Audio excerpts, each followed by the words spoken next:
6G is going to provide an evolution of connectivity, faster speed, lower latency, higher coverage, but that's not the story. That's just a piece of the story. It's just continue to improve the connectivity. The biggest part of 6G is AI, like I said before, is now going to come to the telecom network. And that becomes a large scale AI network that is processing and get trained on all of the signals that happens at the network and providing new capabilities. One of the biggest features of 6G is the network is a sensing network at scale. I'll give an example. The network not only will provide a connectivity between your device and the internet, but will sense everything that's around you. We'll use techniques that you see today in autonomous driving cars, like radars as an example to detect your environment. It's going to provide a map of everything that is happening at scale. And you're going to have completely different type of services for different industries. It will provide context for your agents, very important, and the network will have that role. It will provide traffic management systems and some of the use cases that are going to be, part of full self-driving cars. It will do drone detection and manage the, traffic control of the economy. There's going to be an aerial in the wide area network and much more. Because AI is also going to the network. It's going to be one of the biggest transitions I think we have, as big as going from voice to data.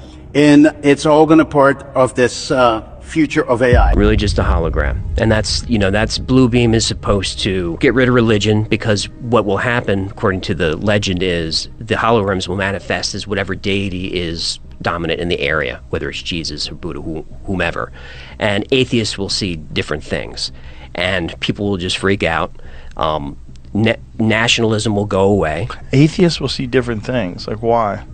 Because, according to the legend, the array or with the technology will manipulate your mind. Again, HAARP has been accused of this because you can manipulate someone's mind with electromagnetic frequencies at the right frequencies. So they could just tell you to see something. So, like, that specific? In 1972, Rand Corporation published a study on underground maglev trains, 14,000 miles per hour, coast to coast in 21 minutes. Wait, what? That was 1972?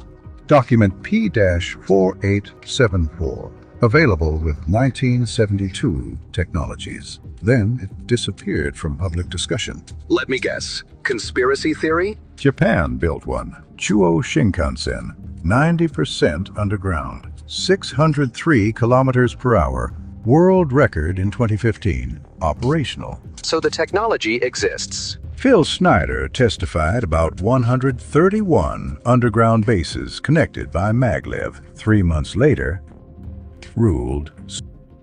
Of course it was. The technology exists. The funding exists. The testimony exists. What else are they building underground? What is the gray goo hypothesis, otherwise known as black goo?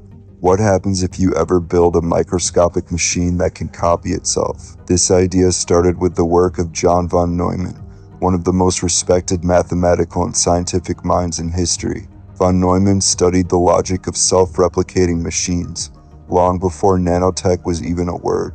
Decades later, engineer K. Eric Drexler popularized the nightmare molecular scale assembler scenario, otherwise known as the gray goo scenario. The idea is that molecular scale assemblers could replicate exponentially, turning organic matter into raw material for more machines. In this scenario, what starts off as a microscopic dot within an hour could swallow up an entire nation, and within a day it could swallow up all the organic material in our solar system. This idea is taken very seriously. There are even billionaire bunkers specifically designed for this scenario. Let me introduce you to one of the most insane moments in TV history, when a magician named James went on the Johnny Carlson show and exposed Peter Popoff. Oh, You don't know who Peter Popoff is? Well, you see, Peter was a psychic pastor and he was famous. You see, he had this show where he would sit the whole audience down and he would basically start reading people's minds.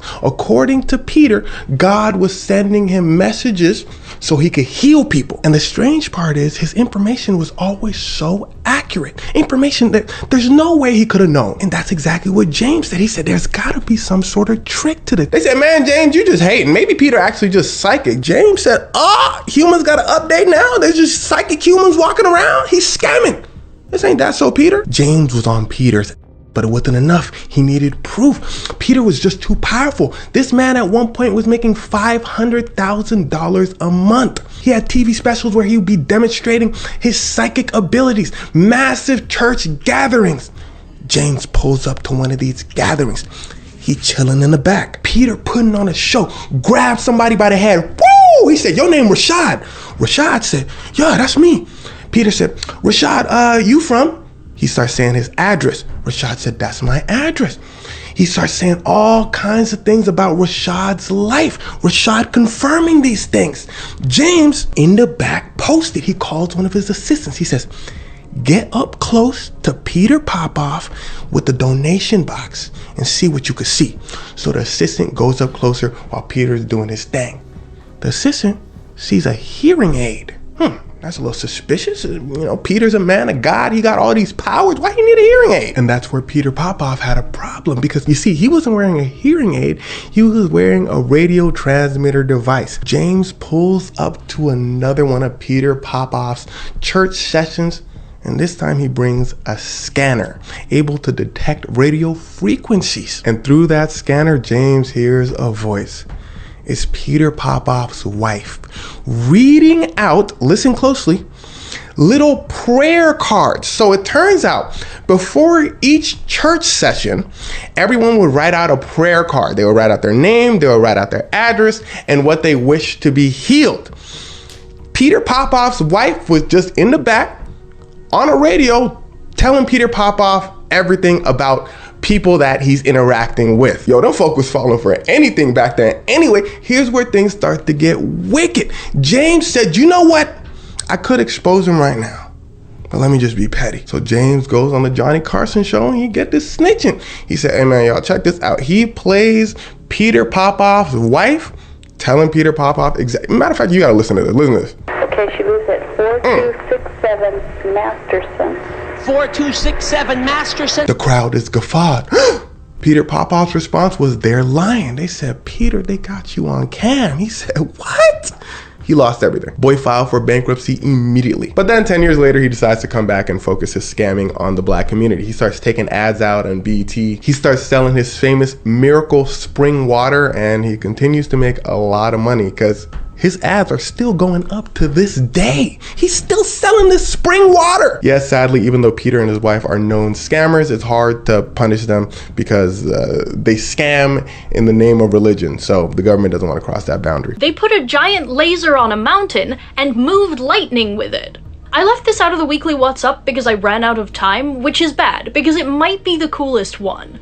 The experiment, which took place atop Sentis Mountain in the Swiss Alps, is the first real-world demonstration that intense bursts of light can be used to fish for lightning from storms and redirect it to a safe location. After hauling the laser to Sentis's summit, the researchers fixed it to a 407-foot-tall transmission tower and pointed it at the sky. Then, by firing the laser at passing storm clouds in short blasts, they managed to control and corral the lightning to hit the tower 4 times in 6 hours. The researchers' next goal is to replicate this effect in different locations with different atmospheric conditions to see if this technique can be deployed more widely. The whole goal of the Starfish Prime series of high-altitude nuclear tests was to rip a hole in the Van Allen belt, which is the Earth's magnetosphere, which guards us from neutron bombardment and solar radiation. And so what happens when you poke a hole in the magnetosphere of the Earth? What comes out? UFOs that Harold Malmgren held in his hands. Lawrence Preston Geist, who's Jeff Bezos' maternal grandfather, literally hands to Malmgren, and he holds the UFO in his hand. And you have other people coming out around the Starfish Prime series saying that they've seen stuff. In fact, Bob Jacobs, who has a famous story when he's stationed at Vandenberg Vandenberg Air Force Base, was also stationed at the Marshall Islands during those tests. There was rumor that things were being shot out of the sky, and he said that UFOs were being used as a cover for something else. A lot of these cryptids, these mythical creatures, these random sightings that we see in modern times are these creatures that once lived side by side with the rest of humanity. They were just pushed out. They were just conquered, just like we do every other native tribe that has lands that we want. But before that, they were in some way, shape, or form a part of human society. A society that I don't think was solely built just by us humans. I believe there was a lot of creatures that shared this realm with us. That's why a lot of the flags, even today, talk about Scotland, Wales and stuff, their flags have the dragons on them. Griffins featured on many flags. Dragons featured on the Russian flag. It's all there, not because it was some myth or fairy tale. It's all there because it was what they seen. So apparently like 20 images of UFOs got leaked on Reddit. They're allegedly from a government program that's studying them. Now look at this one picture of this UFO. This one freaks me out. I don't even think we have that technology or it exists. These images look like they were captured on military equipment or some type of Navy jet. Now there are some parts that have been blacked out on the bottom and sides, and I think that's like the navigation stuff from these military aircraft. Now, why would you black that out if these are fake? They've clearly been studying and researching them for decades. We even had that UAP disclosure hearing in Congress where they said that Navy pilots were encountering these on a daily basis off the coast of California and Florida. Could these be aliens, or could they be interdimensional beings? Have they always been here? All this stuff is so freaky and a little suspicious if you ask me. I feel like there's a lot of momentum right now, and they might be preparing us for something in the next coming years. If these images are real, I don't think these are typical UFO spacecraft. I feel like some of them might be human-made and some of them might be more spiritual in nature. No confirmed sightings as the search continues. Carlson once led this Air Force research laboratory. It handles all of this weapons technology.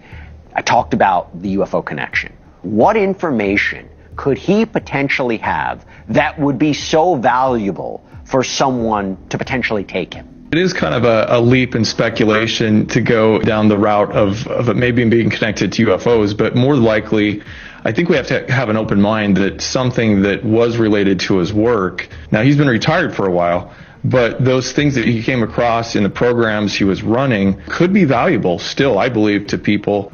Either him, heaven forbid, meeting up and sharing things he shouldn't, but then also him being a target.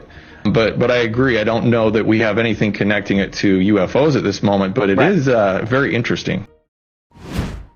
If you enjoyed today's video on Anonymous Official, leave a like and subscribe if you haven't done so already. Thanks for watching and sticking with us.